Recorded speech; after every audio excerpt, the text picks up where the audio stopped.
जय हिंद आप सभी को। चलिए तो स्टार्ट करते हैं। द सिलेक्शन गुरु का क्वेश्चन बैंक है। इसमें 262 नंबर क्वेश्चन तक करवा चुके हैं और आज जो ये पॉलिटी क्लास होगा ये क्लास नंबर 15 होगा। इसके पहले पॉलिटी में 14 क्लास करवा चुके हैं। इसका स्पेशल प्लेलिस्ट बना हुआ है, तो पीछे क्लास जाके चेक कीजिए। जिनका भी कोई भी क्लास छूटा है सभी जाकर क्लास को देखिए और उसके बाद जो है ना क्लास नंबर 15 को देखिए। बहुत इंपॉर्टेंट क्लास है और एक क्लास के बाद जो है ना 2-3 क्लास और आएगा। उसके बाद जो है ना सारा पॉलिटी खत्म हो जाएगा। उसके बाद पॉलिटी का सारा पीडीएफ क्वेश्चन नंबर 1 से लेके लगभग 279 नंबर क्वेश्चन तक है। लेटेस्ट जो अभी तक बिहार दरोगा 64 पोस्ट 1275 जितना भी एग्जाम हुआ है बिहार दरोगा का, सारा आपको जो है ना सारा इसमें क्वेश्चन इंक्लूड है। तो सारा आपको पीडीएफ में सेंड कर देंगे टेलीग्राम चैनल पे। उसका डिस्क्रिप्शन में लिंक दिया हुआ था, लिंक पे क्लिक करके सभी लोग ज्वाइन कर लीजिएगा। राहुल स्टडी ग्रुप के नाम से टेलीग्राम चैनल है, आप अगर सर्च भी कीजिएगा तो आपको मिल जाएगा। और ऐसे वीडियो के डिस्क्रिप्शन में दिया हुआ है लिंक, तो लिंक पे क्लिक करके सभी लोग ज्वाइन कर लीजिएगा। और क्लास अच्छा लगे तो लाइक ज़रूर कीजिएगा और अपने दोस्तों में शेयर जरूर कीजिएगा, क्योंकि आपको इसी एकमात्र यूट्यूब चैनल है जिस पे आपको द सिलेक्शन गुरु और ये ज्ञान बिंदु क्वेश्चन बैंक को जो है शुरू से बारीकी से जो है आपको डिस्कशन करवाया जाता है। इसलिए सभी लोग सब्सक्राइब जरूर कर लीजिए। तो आज जो इस क्लास में देखने वाले हैं क्वेश्चन नंबर 263 से देखने वाले हैं, तो ध्यानपूर्वक पूरा क्लास को देखिएगा और अंत तक जो है ना जरूर क्लास को देखिएगा, ठीक है। तो चलिए स्टार्ट करते हैं। क्वेश्चन नंबर 263 कह रहा है कि देश के मौजूदा कानून में बदलाव कौन कर सकती है, बताइए। कह रहा है कि देश के मौजूदा कानून में बदलाव कौन कर सकती है। तो 263 का राइट आंसर होगा ऑप्शन नंबर क्या होगा, तो बी। कौन करेगा? संसद करेगा, याद रखिएगा, ठीक है। तो संसद के बारे में देखिए, कह रहा है दुनिया भर में सांसदों के पास पुराने या मौजूदा कानून को खत्म करने और एक नया कानून बनाने या मौजूदा कानून को बदलने की जो है ना शक्ति होता है, ठीक है।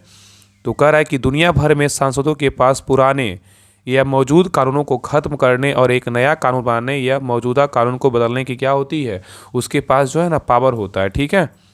नेक्स्ट पॉइंट ये कह रहा है कि भारत में संसद के पास भी कानूनों में बदलाव करने का क्या है, अधिकार है।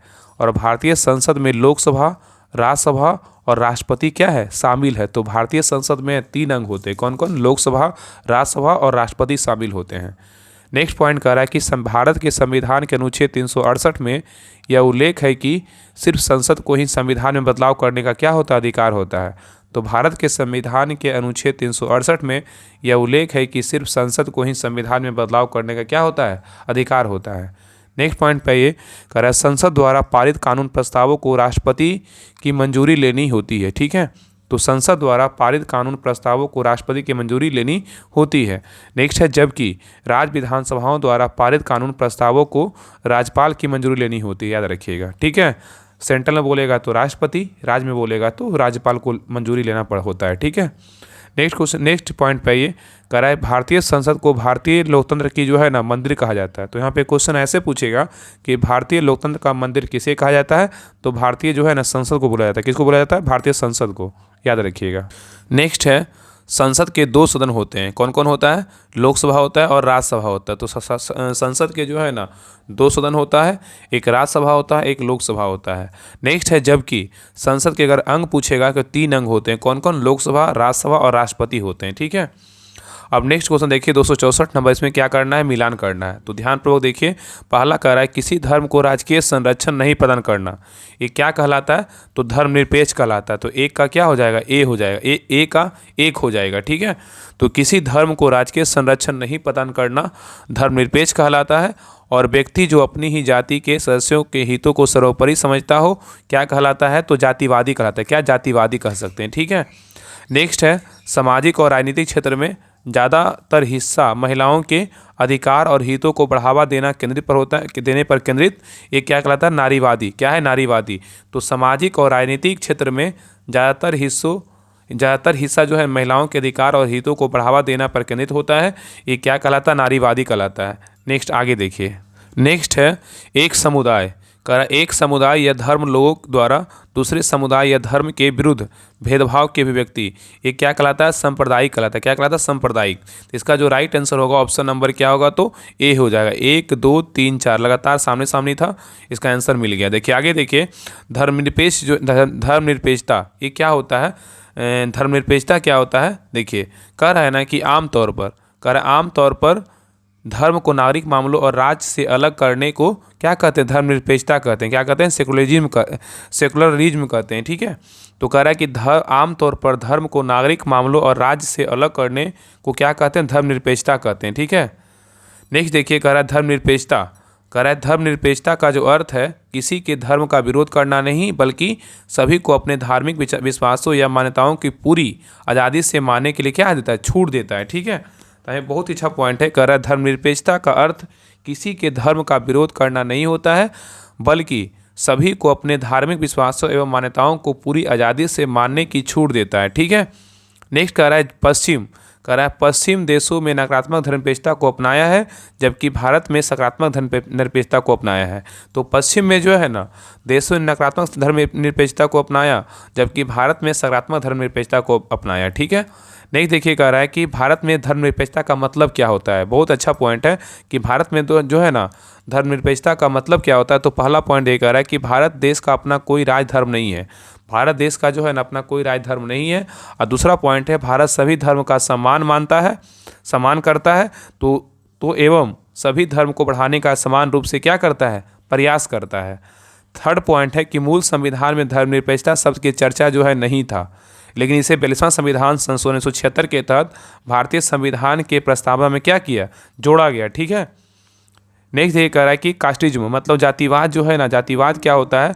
तो कह रहा है जातिवाद सामाजिक व्यवस्था की एक प्रणाली है जिसमें लोगों को सामाजिक समूहों या जातियों में विभाजित किया जाता है, जहां अधिकार जन्म से निर्धारित होते हैं और अक्सर वंशानुगत होते हैं। ठीक है, तो कह रहा है ना कि जातिवाद क्या होता है? तो जातिवाद सामाजिक व्यवस्था की एक प्रणाली है जिसमें लोगों को सामाजिक समूहों या जातियों में विभाजित किया जाता है और जहां अधिकार जन्म से निर्धारित होते हैं और अक्सर वंशानुगत होते हैं। ठीक है, और जातिवाद एक सामाजिक समस्या है। ठीक है, याद रखिएगा, जिसमें किसी भी जाति के प्रति अत्यधिक निष्ठा शामिल होती है, जिसके कारण अन्य जातियों और समानता, न्याय, भाईचारा जैसे मानवीय मूल्यों को अवहेलना हो सकती है। ठीक है, आगे देख कह रहा है कि जातिवाद समाज को विभाजित कर सकता है, राष्ट्रीय एकता में बाधा डाल सकता है और प्रतिभा पर भाई भतीजावाद को बढ़ावा देकर लोकतंत्र को जो है ना खतरे में डाल सकता है। ठीक है, तो कह रहा है ना कि जातिवाद समाज को विभाजित कर सकता है और राष्ट्रीय एकता में बाधा डाल सकता है और प्रतिभा पर भाई भतीजावाद को बढ़ावा देकर लोकतंत्र को जो क्या है? खतरे में डाल सकता है। नेक्स्ट पॉइंट ये कह रहा है कि यह अस्पृश्यता की प्रथा को भी कायम रख सकता है और सामाजिक समानता और न्याय प्राप्त करना मुश्किल बना सकता है। ठीक है, नेक्स्ट है नारीवाद। नारीवाद क्या होता है? तो कह रहा है कि महिलाओं को पुरुषों के समान अधिकार और अवसर मिलने चाहिए।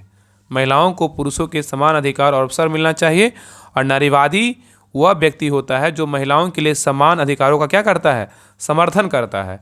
तो नारीवादी जो है ना, फेमिनिस्ट वह व्यक्ति होता है जो महिलाओं के लिए समान अधिकारों का क्या है? समर्थन करता है। आगे देखिए, आगे कह रहा है सांप्रदायित्व क्या है?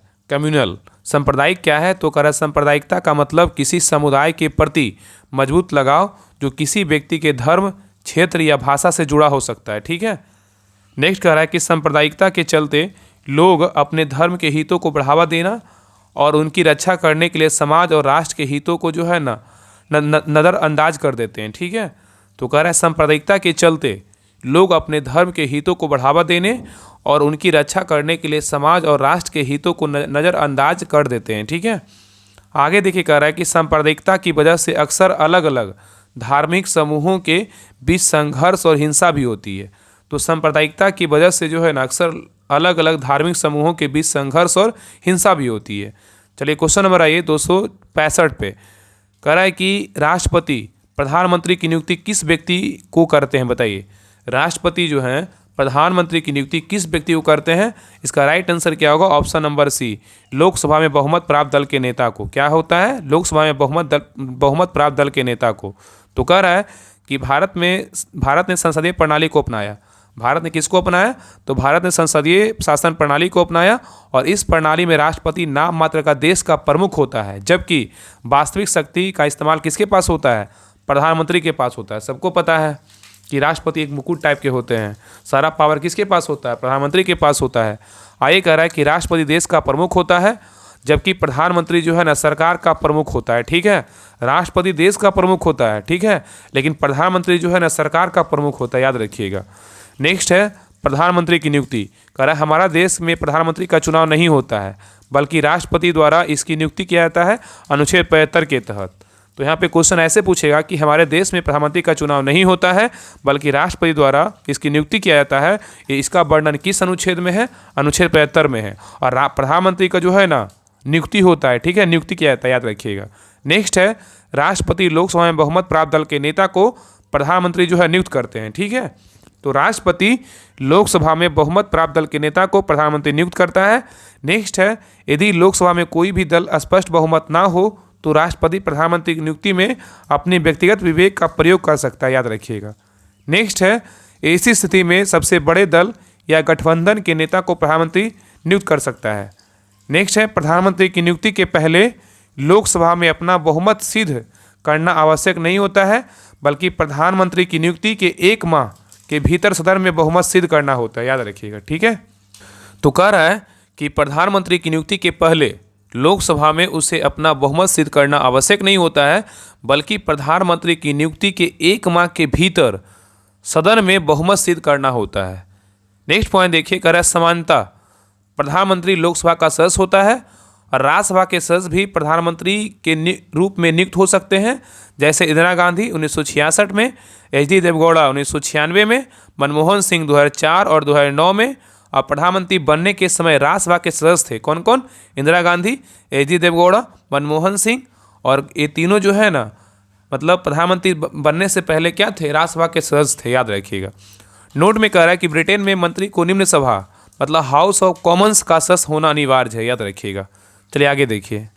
नेक्स्ट पॉइंट है, कह रहा एक व्यक्ति जो किसी भी सदन का सदस्य नहीं है तो 6 माह के लिए प्रधानमंत्री नियुक्त किया जा सकता है, और इस अवधि में उसे संसद के किसी भी सदन का सदस्य बनना पड़ेगा, अन्यथा वह प्रधानमंत्री पद पर जो है नहीं रहेगा।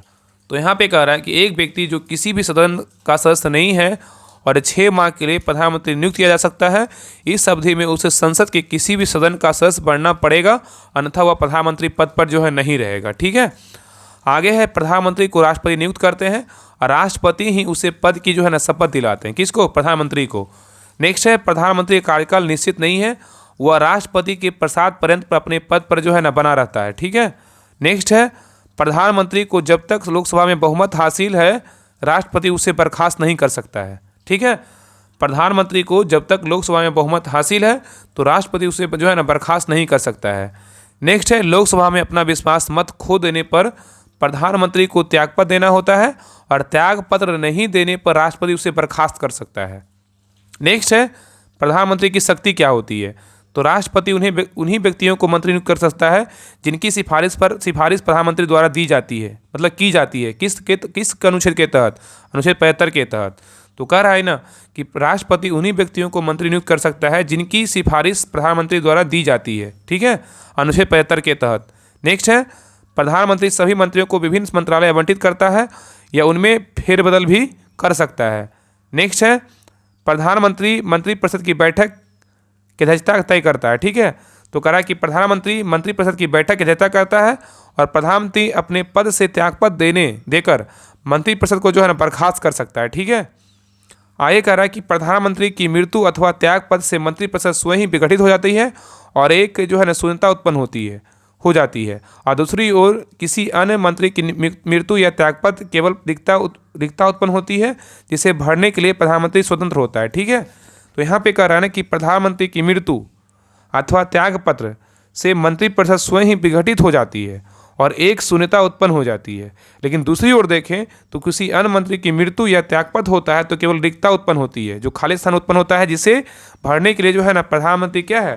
स्वतंत्र होता है, ठीक है।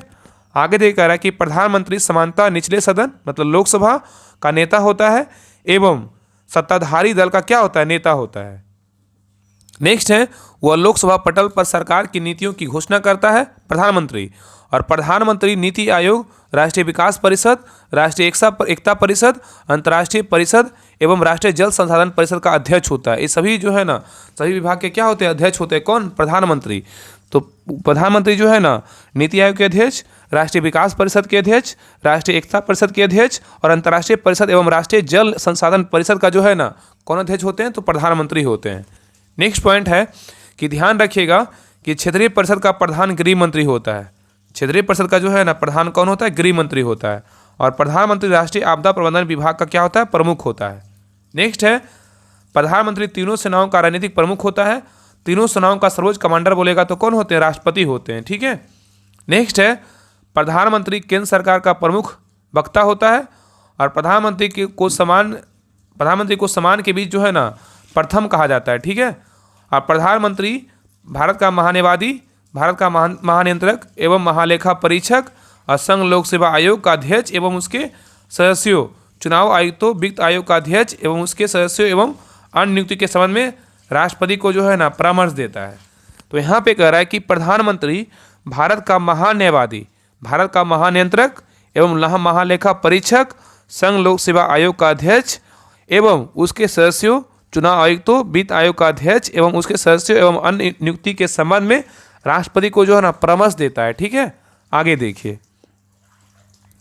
आगे कह रहा है कि भारत में 6 ऐसे प्रधानमंत्री हैं, मतलब रहे हैं, जो प्रधानमंत्री बनने से पहले किसी राज्य के मुख्यमंत्री रहे थे। ये बहुत बार क्वेश्चन पूछा गया है। क्वेश्चन यहाँ पूछेगा कि भारत में ऐसे कितने प्रधानमंत्री हैं जो प्रधानमंत्री बनने से पहले किसी राज्य के मुख्यमंत्री थे, तो कितने ऐसे थे, 6 थे। ठीक है। कौन कौन थे, मोरारजी देसाई पहला थे मुंबई से, दूसरा थे चौधरी चरण सिंह उत्तर प्रदेश से, तीसरा से विश्वनाथ प्रताप सिंह उत्तर प्रदेश से थे, और पीवी नरसिम्हा राव थे आंध्र प्रदेश से, और एच.डी. देवगौड़ा थे कर्नाटक से, और नरेंद्र मोदी जो अभी वर्तमान में है ये गुजरात से थे। ठीक है। तो 6 ऐसे प्रधानमंत्री हैं जो पहले मुख्यमंत्री रह चुके थे। कौन कौन, मोरारजी देसाई, चौधरी चरण सिंह, विश्वनाथ प्रताप सिंह, पीवी नरसिम्हा राव और एच.डी. देवगौड़ा, और वर्तमान में कौन है, नरेंद्र मोदी हैं। नेक्स्ट कह रहा है कि दक्षिण भारत के पहले प्रधानमंत्री पीवी नरसिम्हा राव थे। दक्षिण भारत के पहले प्रधानमंत्री बोलेगा तो कौन थे, पीवी नरसिम्हा राव थे। और भारत में सबसे लंबे कार्यकाल प्रधानमंत्री के रूप में पंडित जवाहरलाल नेहरू का था। ठीक है। तो भारत में सबसे लंबे कार्यकाल प्रधानमंत्री के रूप में कौन थे, तो पंडित जवाहरलाल नेहरू का था। ठीक है। और नेक्स्ट कह रहा है कि भारत में प्रथम प्रधानमंत्री जिनका मृत्यु पद पर रहते हुए हो गया वो कौन थे, तो पंडित जवाहरलाल नेहरू थे। याद रखिएगा। तो भारत में प्रथम प्रधानमंत्री जिनकी मृत्यु पद पर रहते हुए हो गया था वो कौन ऐसे प्रधानमंत्री थे, तो पंडित जवाहरलाल नेहरू थे। ठीक है, JL नेहरू। नेक्स्ट है भारत के ऐसे प्रधानमंत्री जिनका मृत्यु विदेश में हुआ है वो कौन थे, तो लाल बहादुर शास्त्री थे। नेक्स्ट है मंत्रिमंडलीय समिति, कैबिनेट कमेटी जो होता है ना, क्या होता है, तो कह रहा है इसका वर्णन संविधान में नहीं है। मंत्रिमंडलीय समिति का जो वर्णन है ना वो संविधान में नहीं है। और इस समितियां को प्रधानमंत्री द्वारा समय समय पर गठित की जाती है और इनमें सदस्य की संख्या 3 से जो है 8 तक हो सकती है। ठीक है, मंत्रिमंडलीय समिति में, याद रखिएगा। आगे कह रहा है कि समानता इसके सदस्य कैबिनेट मंत्री होते हैं, हालांकि गैर कैबिनेट मंत्री भी इसके सदस्य हो सकते हैं। ठीक है। नेक्स्ट कह रहा है वर्तमान में 10 मंत्रिमंडलीय समिति कार्यरत है जिसमें 4 प्रमुख है। ठीक है, 4 प्रमुख याद रखिएगा। पहला देखिए कह रहा है राजनीतिक मामलों की समिति या राजनीतिक परिस्थितियों से संबंधित सभी मामलों को क्या करती, देखती है। दूसरा क्या है, नियुक्ति समिति है। तीसरा है आर्थिक मामलों की समिति, और इसमें क्या होता है, इन तीनों समितियों का अध्यक्षता प्रधानमंत्री करते हैं। ठीक है, ट्रिक क्या है, तो रानियां है। क्या है, ट्रिक रानियां। ठीक है, याद रखिएगा।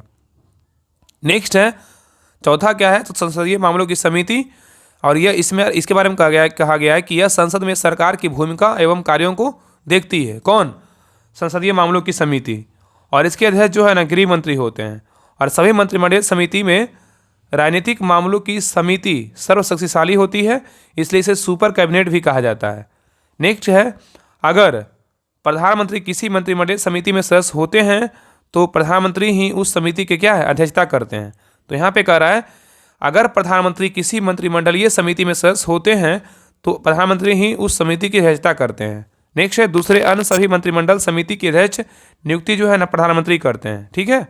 नेक्स्ट है भारत के प्रधानमंत्री वर्तमान में जो कौन कौन, जो मतलब शुरू से लेकर लास्ट तक कौन कौन रह चुके हैं। देखिए, पहला जवाहरलाल नेहरू कब से कब तक रहे थे, 1947 से 64 तक रहे थे। दूसरे जो प्रधानमंत्री कौन थे, लाल बहादुर शास्त्री थे, एक कब से कब तक रहे थे, 1964 से 66 तक रहे थे।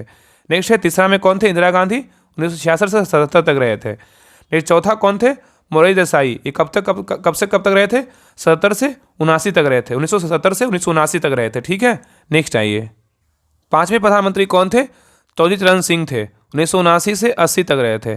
छठे कौन है, इंदिरा गांधी, 1980 से 84। सातवें कौन थे? राजीव गांधी, 1984 से 1989।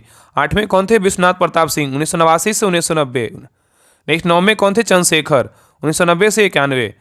10वें कौन थे? पीवी नरसिम्हा राव, 1991 से 96। 11वें कौन थे? अटल बिहारी वाजपेयी, 1996 से, मतलब 1996 मात्र 13 दिन रहे थे। नेक्स्ट है एच.डी. देवगौड़ा, 1996 से 97। 13वें कौन थे? आई.के. गुजराल, 1997 से 98 तक रहे थे। नेक्स्ट है 14वें कौन थे? अटल बिहारी वाजपेयी, 1998 से 2004 तक रहे थे। दोबारा फिर जो है ना 14वें प्रधानमंत्री के रूप में कार्य किए थे। नेक्स्ट है 15वें बोलेगा तो डॉक्टर मनमोहन सिंह, 2004 से 2014 तक रहे थे। और अभी वर्तमान में जो कौन है? नरेंद्र मोदी, 2014 से लेके अब तक वर्तमान में यही है। ठीक है, तो आगे कह रहा है कि प्रधानमंत्री के रूप में सबसे लंबा कार्यकाल जवाहरलाल नेहरू का था 16 साल 9 महीने लगभग, याद रखिएगा। तो प्रधानमंत्री के रूप में सबसे लंबा कार्यकाल बोलेगा किसका था? जवाहरलाल नेहरू का था, 16 साल 9 महीने लगभग। नेक्स्ट है मोरारजी देसाई, प्रथम गैर कांग्रेसी प्रधानमंत्री थे। तो प्रथम गैर कांग्रेसी प्रधानमंत्री कौन थे? मोरारजी देसाई थे। और सबसे अधिक उम्र में प्रधानमंत्री बनने वाले व्यक्ति कौन थे? चौधरी चरण सिंह थे। कौन थे? चौधरी चरण सिंह। और लोकसभा का एक भी सामना ना करने वाले प्रधानमंत्री यही थे। कौन थे? मतलब लोकसभा में जो है ना एक बार भी नहीं गए थे। कौन थे? तो चौधरी चरण सिंह थे, याद रखिएगा। इनका चरण एक बार भी जो है लोकसभा में नहीं गया था। नेक्स्ट है विश्वनाथ प्रताप सिंह, ये जो है ना अविश्वास प्रस्ताव को द्वारा हटाए जाने वाले प्रधानमंत्री थे। तो अविश्वास प्रस्ताव द्वारा हटाए जाने वाले प्रधानमंत्री कौन थे? तो विश्वनाथ प्रताप सिंह थे। नेक्स्ट है पीवी नरसिम्हा राव के बारे में देखिए, कह रहा है कि पद ग्रहण करने के समय किसी भी सदन के सदस्य नहीं थे। कौन थे? तो जो है ना पीवी नरसिम्हा राव थे। कौन थे? पीवी नरसिम्हा राव, याद रखिएगा। तो पद ग्रहण करने के समय किसी भी सदन के सदस्य नहीं थे। तो कौन थे? पीवी नरसिम्हा राव नहीं थे। और भारत में एलपीजी का शुरुआत किसने किया था? पीवी नरसिम्हा राव ने किया था। नेक्स्ट है अटल बिहारी वाजपेयी, सबसे छोटा कार्यकाल बोलेगा 13 दिन का किनका था? अटल बिहारी वाजपेयी का था। सबसे छोटा कार्यकाल बोलेगा किस प्रधानमंत्री का था? अटल बिहारी वाजपेयी का था। कितना दिन का था? 13 दिन का था। नेक्स्ट है एच.डी. देवगौड़ा, ये जो है ना पद ग्रहण के समय विधानसभा के सदस्य थे। पद ग्रहण के समय विधानसभा के सदस्य कौन थे? तो एच.डी. देवगौड़ा थे। ये कौन थे? प्रधानमंत्री थे। ठीक है, बाद में प्रधानमंत्री बने। और नरेंद्र मोदी व्यक्तिगत रूप से 15वें प्रधानमंत्री हैं। और भारत के 3 प्रधानमंत्री जो है ना मृत्यु पद पर रहते हुए हो गया था। भारत के 3 ऐसे प्रधानमंत्री हैं जिनका मृत्यु जो है ना पद पर रहते हो गया था। कौन कौन थे? जवाहरलाल नेहरू, लाल बहादुर शास्त्री और श्रीमती इंदिरा गांधी। तो बहुत क्वेश्चन पूछता है कि प्रधानमंत्री के पद पर ऐसे कितने प्रधानमंत्री थे जिनका पद पर रहते हुए जो है ना मृत्यु हो गया था? 3 ऐसे प्रधानमंत्री थे जिनका पद पर रहते हुए क्या हो गया था? मृत्यु हो गया था। कौन कौन थे? जवाहरलाल नेहरू थे, लाल बहादुर शास्त्री थे और श्रीमती इंदिरा गांधी। ठीक है, आगे देखिए। आगे कह रहा है कि भारत में प्रधानमंत्री की मृत्यु विदेश में हुआ था। कौन थे? वो लाल बहादुर शास्त्री थे। यहाँ पे क्वेश्चन ऐसे पूछेगा कि भारत में प्रथम प्रधानमंत्री कौन थे जिनका मृत्यु मतलब विदेश में हुआ था? तो लाल बहादुर शास्त्री थे। नेक्स्ट है मोरारजी देसाई सबसे अधिक उम्र वाले प्रधानमंत्री बने, जबकि राजीव गांधी सबसे कम उम्र। याद रखें, सबसे अधिक उम्र बोलेगा तो प्रधानमंत्री कौन थे? मोरारजी देसाई। सबसे कम उम्र बोलेगा तो राजीव गांधी। नेक्स्ट है गुलज़ारीलाल नंदा 2 बार कार्यवाहक प्रधानमंत्री। कह रहा है गुलज़ारीलाल नंदा 2 बार कार्यवाहक प्रधानमंत्री के रूप में कार्य किए थे, याद रखिएगा। आगे कह रहा है कैबिनेट मंत्रियों में सबसे लंबा कार्यकाल बोलेगा किसका था? जगजीवन राम का था, 32 वर्ष का था, याद रखिएगा। कैबिनेट मंत्रियों में सबसे लंबा कार्यकाल बोलेगा किसका था? जगजीवन राम का था। कितना साल तक था? तो 32 वर्ष तक था, याद रखिएगा। चलिए आगे देखिए। आगे क्वेश्चन नंबर है 266। कह रहा है संवैधानिक लोकतंत्र देश में क्या उपेक्षित नहीं है? बताइए। कह रहा है कि संवैधानिक लोकतंत्र देश में क्या जो है ना उपेक्षित नहीं है। तो क्या नहीं है? तो लोकतंत्र देश दूसरे देशों से ज़्यादा समृद्ध होते हैं। ये क्या है? नहीं है। इन कौन कौन है? तो सभी नागरिकों को स्वतंत्रता एवं समान अधिकार देता है, बिल्कुल है। और लोकतांत्रिक देश का ध्येय अपने नागरिकों का कल्याण होता है, बिल्कुल सही है। और सरकार को चुनने का अधिकार जनता को होता है, बिल्कुल क्या है? तो सही है। चलिए आगे देखिए। आगे कह रहा है ना कि लोकतंत्र, देखिए कह रहा है कि लोकतंत्र को अंग्रेजी में डेमोक्रेसी कहते हैं। लोकतंत्र को अंग्रेजी में डेमोक्रेसी कहते हैं, जो एक ग्रीक शब्द है जहाँ डेमोस का अर्थ लोग और काट्रोस का अर्थ होता है शासन होता है। ठीक है, याद रखिएगा। तो लोकतंत्र जो है ना एक अंग्रेजी में डेमोक्रेसी कहते हैं लोकतंत्र को, जो एक ग्रीक शब्द है। ठीक है, जहाँ डेमोस का अर्थ होता है लोग और काट्रोस का अर्थ होता है शासन। नेक्स्ट है लोकतंत्र लोगों द्वारा लोगों के लिए सरकार है। ठीक है, अमेरिकी राष्ट्रपति अब्राहम लिंकन का कथन है। यहाँ पे क्वेश्चन ऐसे पूछेगा, लोकतंत्र लोगों द्वारा लोगों के लिए सरकार है, यह कथन किसका है? अमेरिकी राष्ट्रपति अब्राहम लिंकन का है। ठीक है, यह एक समुदाय की सरकार है जिसमें सभी नागरिकों को ना किसी खास व्यक्ति या समूह को भाग लेने का अधिकार और अवसर मिलता है। ठीक है, आगे कह रहा है कि लोकतंत्र में लोग संप्रभु होते हैं, लोग ही जन सत्ता का अंतिम स्रोत होते हैं। ठीक है, कह रहा है लोकतंत्र में लोग संप्रभु होते हैं और लोग ही सत्ता का जो है अंतिम स्रोत होते हैं। नेक्स्ट है, संवैधानिक लोकतंत्र में बहुमत का अधिकार कानूनी और संस्थागत तरीकों से सीमित होता है ताकि व्यक्तियों और अल्पसंख्यक के अधिकारों का सम्मान किया जा सके। तो यहाँ पे कह रहा है ना कि संवैधानिक लोकतंत्र में बहुमत का अधिकार कानूनी और संस्थागत तरीकों से सीमित होता है ताकि व्यक्तियों और अल्पसंख्यक के अधिकारों का सम्मान किया जा सके। ठीक है, आगे कह रहा है लोकतंत्र सरकार का एक रूप है जिसमें लोगों को विचार विमर्श करने और कानून तय करने या ऐसा करने के लिए शासी अधिकारियों को चुनने का अधिकार होता है। तो यहाँ पे कह रहा है कि लोकतंत्र सरकार का एक रूप है जिसमें लोगों को विचार विमर्श करने और कानून तय करने या ऐसा करने के लिए शासी अधिकारियों को चुनने का अधिकार है। नेक्स्ट है, लोकतंत्र पूरी तरह से परामर्श और चर्चा पर क्या है? निर्भर करता है। लोकतंत्र आजीविका और व्यवसाय की गुणवत्ता में सुधार जो है ना कर सकता है। नेक्स्ट है, लोकतंत्र निर्णय लेने और जवाबदेही की गुणवत्ता में सुधार कर सकता है। लोकतंत्र जो होता है निर्णय लेने और जवाबदेही की गुणवत्ता में सुधार कर सकता है। नेक्स्ट है, लोकतंत्र शिक्षण और अधिगम की गुणवत्ता में सुधार कर सकता है।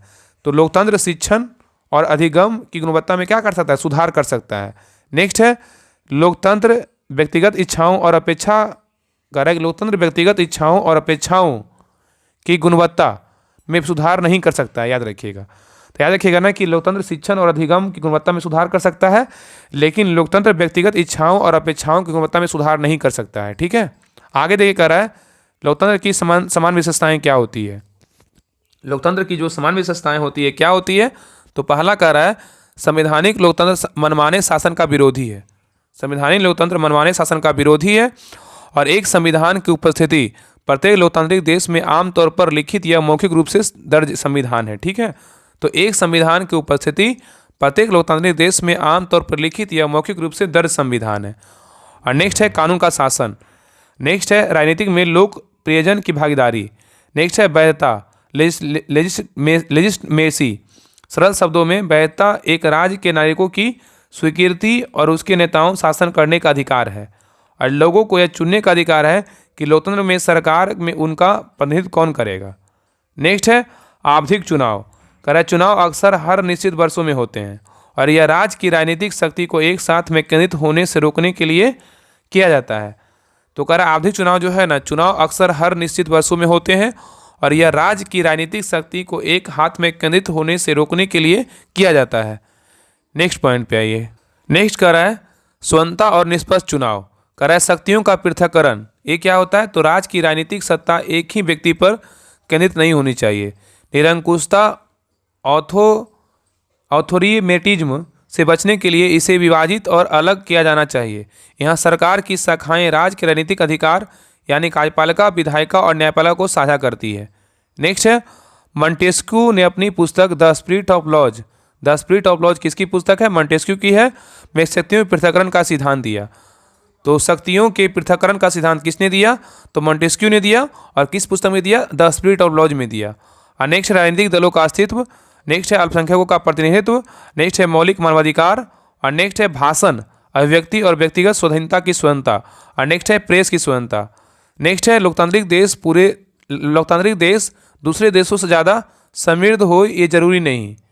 लोकतांत्रिक देश दूसरे देशों से ज़्यादा समृद्ध हो ये जरूरी नहीं। यूरोपीय देश में लोकतंत्र है और इनमें अधिकतर देश क्या है? समृद्ध है। और वही कई सारे अफ्रीकी देश में लोकतंत्र है पर उनमें से अधिकतर समृद्ध नहीं है। याद रखिएगा।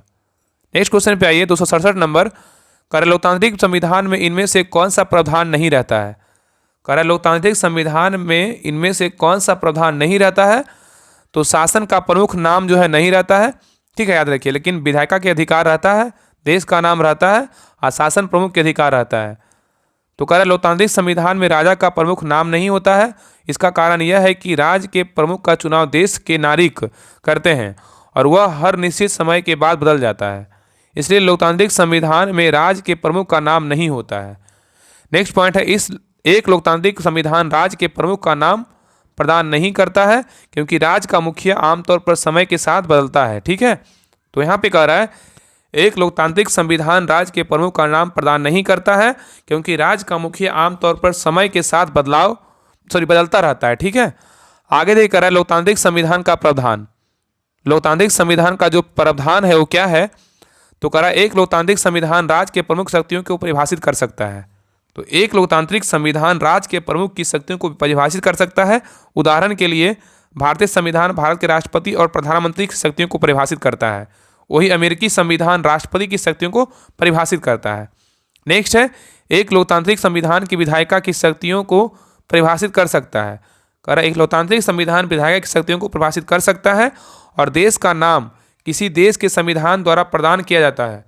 देश का नाम किसी देश के संविधान द्वारा जो है ना प्रदान किया जाता है। उदाहरण के लिए भारत के संविधान, भारत अर्थात इंडिया, दोनों नाम संविधान में जो है ना दिए गए हैं। चलिए आगे देखिए,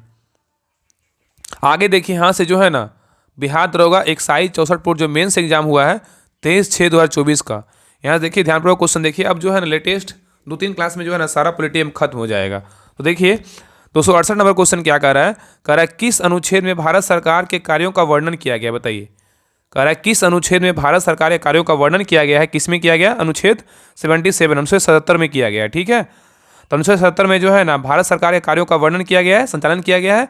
और भारतीय संविधान में लागू होने के समय मूलतः 395 अनुच्छेद थे और मूल संविधान में 22 भाग और 395 अनुच्छेद और 8 अनुसूचियाँ थी। ठीक है, नेक्स्ट कह रहा है कि वर्तमान में जो संविधान में अनुच्छेद की संख्या कितनी है, 448 है और वर्तमान संविधान में 25 भाग, 448 अनुच्छेद और 12 अनुसूचियां हैं। अनुच्छेद 3 भारत संघ में नए राज्यों के गठन और संघ के मौजूदा राज्यों के नामों, सीमाओं या क्षेत्रों में किसी भी प्रकार के बदलाव या संशोधन का वर्णन करता है। नेक्स्ट है यह अनुच्छेद संसद के कानून के अनुसार मौजूदा राज्यों के क्षेत्र, सीमाओं या नामों को बदलने का अधिकार प्रदान करता है। तो यहाँ पे कह रहा है यह अनुच्छेद संसद को कानून के अनुसार मौजूदा राज्यों के क्षेत्र, सीमाओं या नामों को बदलने का अधिकार प्रदान करता है। नेक्स्ट अनुच्छेद 45 में क्या है, तो सभी बच्चों को यह 6 वर्ष की आयु पूरी करने तक प्रारंभिक बाल्यावस्था, देखभाल और शिक्षा प्रदान करना है। तो अनुच्छेद 45 में क्या बोला गया है, तो सभी बच्चों को 6 वर्ष की आयु पूरी करने तक प्रारंभिक बाल्यावस्था, देखभाल और शिक्षा प्रदान करने का अधिकार है। नेक्स्ट है अनुच्छेद 40 में क्या है, तो ग्राम पंचायत का गठन का प्रावधान किसमें, अनुच्छेद 40 में है। नेक्स्ट क्वेश्चन देखिए 269 नंबर कह रहा है कि भारतीय संविधान में सहकारी समिति का वर्णन किस अनुच्छेद में किया गया है, तो किसमें किया गया, अनुच्छेद 43 का बी में किया गया है। तो भारतीय संविधान में सहकारी समिति का वर्णन किस अनुच्छेद में किया गया, 43 के बी में किया गया है। ठीक है, अनुच्छेद 43 के बी में क्या है, तो सहकारी समिति के संवर्धन में संबंधित है। नेक्स्ट है 2011 के 57वां संवैधानिक संशोधन अधिनियम ने सहकारी समितियों को संवैधानिक दर्जा या संरक्षण दिया। ठीक है, तो 2011 के 57वां संवैधानिक संशोधन अधिनियम के ने सहकारी समितियों को संवैधानिक दर्जा और संरक्षण दिया। नेक्स्ट है यह संसद को बहुराज्य सरकारी समितियों और विधानसभाओं के संबंध में अन्य सहकारी समितियों के संबंध में उचित कानून बनाने का सख्त बनाता है। ठीक है, आगे कह रहा है इस संदर्भ में इसने संविधान में निम्नलिखित 3 परिवर्तन किए। पहला, इसने सहकारी समितियों को मौलिक अधिकार बनाने का अधिकार बनाया। ये कौन सा अनुच्छेद में, अनुच्छेद 19 में है। तो अनुच्छेद 19 में क्या बोला गया है, सहकारी समितियों को मौलिक अधिकार बनाने का अधिकार बनाया। ठीक है, और नेक्स्ट है इसमें सहकारी समितियों के प्रचार पर राजनीति का एक नया निर्देश सिद्धांत शामिल था। कौन सा अनुच्छेद में, 43 का बी में है।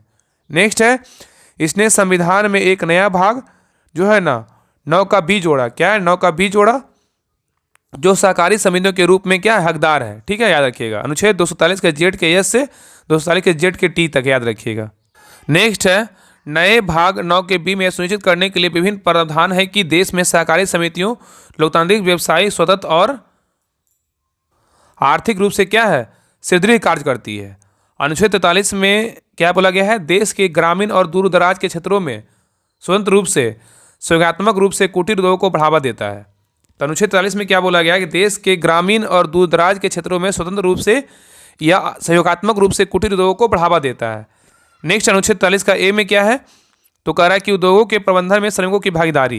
नेक्स्ट अनुच्छेद 48 का ए में क्या है, तो राज्य पर्यावरण की रक्षा और सुधार करने या देश के वनों और वन जीवों की रक्षा करने में प्रयास करेगा। तो यहाँ पे क्वेश्चन पूछेगा कि उद्योग के प्रबंधन में श्रमिकों की भागीदारी, इसका वर्णन किस अनुच्छेद में है? 43 का ए में है। और अगर यहाँ पूछेगा क्वेश्चन कि राज्य पर्यावरण की रक्षा और सुधार करने तथा देश के वनों और वन जीवों की रक्षा करने का जो प्रयास करेगा, इसका वर्णन किस अनुच्छेद में है? 48 का ए में है। नेक्स्ट है, भारतीय संविधान के अनुच्छेद 51 का ए में मौलिक कर्तव्यों का वर्णन है। ठीक है, याद रखिए कितना है? अनुच्छेद 51 का ए में है। नेक्स्ट है, यह अनुच्छेद साल 1950 के संविधान में शामिल नहीं था। इसे इंदिरा गांधी सरकार द्वारा 42वां संविधान संशोधन 1976 के तहत इसे जो है ना शामिल किया गया।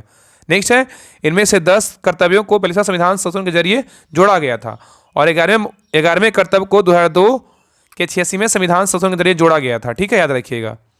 और वर्तमान में जो है ना मौलिक कर्तव्य की संख्या कितना है? तो 11 है। चलिए क्वेश्चन नंबर 270 पे कर रहा है, पी के थुंगन समिति किससे संबंधित है? बताइए। पी के थुंगन समिति का संबंध किससे है? क्या है? स्थानीय स्वशासन से है। किससे? स्थानीय स्वशासन से है। नेक्स्ट कह रहा है कि पी के थुंगन समिति का संबंध जो है किससे है? पंचायती राज से है। और 1989 में पी के थुंगन समिति ने स्थानीय सरकारी निकायों के लिए संवैधानिक समानता की सिफारिश की थी। ध्यान रखिएगा कि पंचायती राज को सबसे पहले संवैधानिक दर्जा देने की सिफारिश एलम सिंघवी समिति 1986 में किया था। नेक्स्ट है, पंचायती राज व्यवस्था से संबंधित समितियां क्या क्या है? तो बलवंत राय मेहता समिति का संबंध किससे? पंचायती राज से है। इसका स्थापना 1957 में हुआ था। और लोकतांत्रिक विकेंद्रीकरण की सिफारिश पर क्या है? त्रिपंचायती राज जो है ना है क्या है? त्रिपंचायती राज संस्था है। ठीक है, समिति है। और नेक्स्ट है के संस्थानम समिति, इसका स्थापना हुआ 1963 एवं 1964 में हुआ था। और ये पंचायतों को सीमित राजस्व शक्तियां प्रदान करने तथा राज्य पंचायती राज वित्त निगमों को स्थापना की अनुशंसा की थी। ठीक है, कौन? के संस्थानम समिति। ठीक है, याद रखिएगा। नेक्स्ट है सादिक अली समिति, इसका भी संबंध किससे? पंचायती राज से है। और सादिक अली समिति का जो स्थापना हुआ था 1964 में हुआ था। इसके बारे में क्या कहा गया है? अशोक मेहता समिति देखिए, एक स्थापना 1977 में स्थापना हुआ था। और ये क्या है? अशोक मेहता समिति जो है क्या है? द्विस्तरीय पंचायती राज न्याय पंचायत है और पंचायत चुनाव में राजनीतिक दल की प्रत्यक्ष भागीदारी का सिफारिश करता है। नेक्स्ट है हनुमंत राव समिति, इसका स्थापना 1984 में हुआ था। और जीवके राव समिति स्थापना हुआ था 1985 में। और ये जो है नौकरशाही कारण पंचायती राज संस्था बिना जड़ के घास बन गया था। ठीक है, और नियमित पंचायत चुनाव की सिफारिश करता है। ठीक है, आगे देखिए। नेक्स्ट है लक्ष्मी सिंधवी समिति, इसका स्थापना 1986 में हुआ था। और इसमें बोला गया था कि पंचायती राज को संवैधानिक स्थिति प्रदान करने की प्रथम स्पष्ट संतुति या सिफारिश की थी और पंचायत चुनावों को गैर दलीय आधार पर कराने की भी अनुशंसा की थी। नेक्स्ट है पी के थुंगन समिति, इसका स्थापना 1989 में हुआ था। और इसने भी पंचायती राज संस्थाओं को संविधान में पी के थुंगन समिति का जो स्थापना हुआ था 1989 में हुआ था। और पी के थुंगन समिति के जो है ना, इसमें पंचायती राज संस्थाओं को संविधान में सम्मिलित करने की संतुति प्रदान की थी। और ध्यान रखिएगा कि पीवीएन राव समिति के पीवीएन राव समिति और BKRV राव समिति का संबंध जो है ना पंचायती राज से नहीं है, याद रखिएगा। ठीक है, पीवीएन राव समिति और BKR राव समिति का जो संबंध है वो पंचायती राज से क्या है? तो नहीं है। आगे का रहा है पंचायती राज संस्था PRI भारत में ग्रामीण स्थानीय स्वशासन की एक प्रणाली है। नेक्स्ट है स्थानीय स्वशासन ऐसे स्थानीय निकायों द्वारा स्थानीय मामलों का प्रबंधन है जो स्थानीय लोगों के द्वारा चुने गए हैं। तो कह रहा है यहाँ पे स्थानीय स्वशासन ऐसे स्थानीय निकायों द्वारा स्थानीय मामलों का प्रबंधन है जो स्थानीय लोगों द्वारा चुने गए हैं। नेक्स्ट है ग्राम पंचायत का गठन का प्रावधान बोलेगा तो किसमें? अनुच्छेद 40 में है। नेक्स्ट है अनुच्छेद 43 के ख के खंड 1 के अनुसार प्रत्येक राज्य में ग्राम मध्यवर्ती और जिला स्तर पर पंचायतों का गठन किया जाएगा। नेक्स्ट है तथापि खंड 2 के अनुसार मध्यवर्ती स्तर पर पंचायत का उस राज्य में गठन नहीं किया जा सकेगा जिसकी जनसंख्या 20 लाख से क्या अधिक नहीं है। ठीक है, तो याद रखिएगा तथापि खंड 2 के अनुसार मध्यवर्ती स्तर पर पंचायत का उस राज्य में गठन नहीं किया जा सकेगा जिसकी जनसंख्या 20 लाख से अधिक नहीं है। ठीक है, आगे कह रहा है पंचायतों में वित्तीय स्थिति, कह रहा है कि पंचायतों में वित्तीय स्थिति का पूर्वानुलोकन समीक्षा करने के लिए राज्य के राज्यपाल मतलब राज्य सरकार द्वारा प्रत्येक 5 वर्ष पर राज्य वित्त आयोग का गठन करता है 21 अनुच्छेद के तहत 243 के ए के अनुसार। ठीक है, और नेक्स्ट है पंचायतों के लिए कराए जाने वाले निर्वाचनों के लिए राज्य निर्वाचन आयोग की व्यवस्था जिसमें राज्यपाल द्वारा नियुक्त एक राज्य निर्वाचन आयुक्त होता है। इसका वर्णन किस अनुच्छेद में है? अनुच्छेद 243 के में है, याद रखिएगा। नेक्स्ट है राज्य निर्वाचन आयुक्त की नियुक्ति राज्यपाल करता है जबकि राज्य निर्वाचन अधिकारी की नियुक्ति केंद्रीय चुनाव करता है। राज्य निर्वाचन आयुक्त की नियुक्ति राज्यपाल करता है जबकि राज्य निर्वाचन आयुक्त की नियुक्ति जो है ना केंद्रीय चुनाव आयोग करता है। नेक्स्ट है, राज्य निर्वाचन आयुक्त की नियुक्ति राज्यपाल करता है, लेकिन राज्यपाल से इसे हटा नहीं सकता है। सुप्रीम कोर्ट के न्यायाधीश के समान हटाने की प्रक्रिया होती है। नेक्स्ट है, राज्य निर्वाचन आयोग और राज्य निर्वाचन आयुक्त, राज्य वित्त आयोग, जिला पंचायत इत्यादि संवैधानिक प्राधिकरण है। तो राज्य निर्वाचन आयोग, राज्य निर्वाचन आयुक्त, राज्य वित्त आयोग, जिला पंचायत इत्यादि क्या है? संवैधानिक प्राधिकरण है। जबकि राज्य निर्वाचन अधिकारी, स्टेट इलेक्टोरल ऑफिसर या मुख्य निर्वाचन अधिकारी पदनाम संवैधानिक प्राधिकरण नहीं है। नेक्स्ट है, प्रत्येक राज्य में जिला स्तर पर जिले में पंचायतों और नगर पालिकाओं द्वारा तैयार की गई योजनाओं का समेकन करने और संपूर्ण जिले के लिए एक विकास योजना का प्रारूप तैयार करने के लिए एक जिला योजना समिति का जो है ना गठन किया जाएगा। तो यहाँ पे कह रहा है कि प्रत्येक राज्य में जिला स्तर पर जिले में पंचायतों और नगर पालिकाओं द्वारा तैयार की गई योजनाओं का समेकन करने और संपूर्ण जिले के लिए एक विकास योजना का प्रारूप तैयार करने के लिए एक जिला योजना समिति का जो है ना गठन किया जाएगा। चलिए आगे देखिए। नेक्स्ट पॉइंट है, कह रहा है कि जिला योजना समिति 4/5 भाग, मतलब जिला योजना समिति 4/5 भाग सदस्य जिला पंचायत और नगर पालिकाओं के निर्वाचित सदस्य द्वारा स्वयं से जो है ना चुने जाएंगे। प्रत्येक महानगर क्षेत्र में संपूर्ण महानगर क्षेत्र के लिए ये विकास योजना का प्रारूप तैयार करने के लिए एक महानगर योजना समिति का गठन किया जाएगा। नेक्स्ट है, महानगरीय योजना समिति के 2/3 सदस्य महानगर क्षेत्र में नगरपालिका के निर्वाचित सदस्यों एवं पंचायतों के अध्यक्षों द्वारा स्वयं से चुने जाएंगे। तो यहाँ पे कह रहा है कि महानगरीय योजना समिति के 2/3 सदस्य महानगर क्षेत्र में नगर पालिका के निर्वाचित सदस्यों एवं पंचायतों के अध्यक्षों द्वारा स्वयं से चुने जाएंगे। नेक्स्ट कह रहा है कि भारत की आत्मनिर्भर समाज व्यवस्था का वर्णन करते हुए चार्ल्स मैडकॉफ ने 1830 में कहा था कि भारत की ग्राम व्यवस्था छोटे छोटे गणतंत्र है। मतलब भारत की आत्मनिर्भरता समाज व्यवस्था का वर्णन करते हुए चार्ल्स मैडकॉफ ने 1830 में कहा था कि भारत की ग्राम व्यवस्था छोटे छोटे गणतंत्र है, जिसमें उनकी आवश्यकता का लगभग सब कुछ उपलब्ध है और वे काफ़ी हद तक किसी भी वैदेशिक संबंधों से क्या है? स्वतंत्र है। नेक्स्ट है, अनुच्छेद 243 के ई, संविधान के अनुच्छेद 243 के ई के अनुसार भारत में प्रत्येक पंचायत अपने प्रथम अधिवेशन की तारीख से 5 वर्षों की अवधि तक कार्य करेगी। नेक्स्ट है, विधि द्वारा विहित प्रक्रिया के अनुसार उसे इसके पहले विघटित किया जा सकेगा। नेक्स्ट है, यदि पंचायत पहले विघटित कर दी गई हो तो विघटन की तारीख से 6 मास के भीतर निर्वाचन हो जाना चाहिए। नेक्स्ट है, समय पूर्व अर्थात 5 वर्ष की पूरी अवधि की समाप्ति के पहले विघटित पंचायत जब पुनर्गठित की जाती है तो वह अवशिष्ट अवधि के लिए होगी। नेक्स्ट है, किंतु यदि बची हुई अवधि 6 मास से कम हो तो निर्वाचन कराना आवश्यक नहीं होगा। नेक्स्ट है, न्याय पंचायत। न्याय पंचायत क्या है? या तो ग्राम कचहरी। कह रहा है वर्तमान में बिहार पंचायती राज अधिनियम 2006 के प्रावधानों के अनुसार ग्राम कचहरी कोई पीठ किसी भी प्रकार के कारावास की सजा नहीं दे सकती है। नेक्स्ट है, साथ ही वर्तमान में जिन अन्य राज्यों में न्याय पंचायतों है वहीं कहीं भी इनके द्वारा बंदी बनाए जाने की सजा दिए जा सकने का प्रावधान नहीं है। ठीक है। नेक्स्ट है, पंचायती मतलब स्थानीय स्वशासन को संविधान की 7वीं सूची में राज्य सूची का विषय है। तो पंचायतों जो है ना, स्थानीय स्वशासन को संविधान की 7वीं सूची में राज्य सूची का विषय है और इस प्रकार पंचायत जो है राज्य सरकार का विषय है। ठीक है। नेक्स्ट है, संविधान के अनुच्छेद 243 के सी के अनुसार किसी राज्य का विधानमंडल विधि द्वारा पंचायतों की संरचना हेतु वन कर सकेगा। किसी राज्य का विधानमंडल विधि द्वारा पंचायतों के निर्वाचनों से संबंधित सभी विषयों के संबंध में उपवन कर सकेगा। नेक्स्ट पॉइंट है, कह रहा है पंचायतों के चुनाव कराने का निर्णय राज्य सरकार द्वारा राज्य निर्वाचन आयोग के परामर्श से लिया जाता है। तो पंचायतों के चुनाव कराने का जो निर्णय होता है वो राज्य सरकार द्वारा राज्य निर्वाचन आयोग के परामर्श से लिया जाता है। आगे देखिए, आगे कह रहा स्थानीय निकाय। स्थानीय निकाय में महिलाओं को 1/3 आरक्षण दिया जाता है। हालांकि इसकी मांग किसी महिला आंदोलन ने नहीं किया गया था। स्थानीय निकाय में आरक्षण अनुच्छेद 243 के डी के तहत जो है ना दिया जाता है।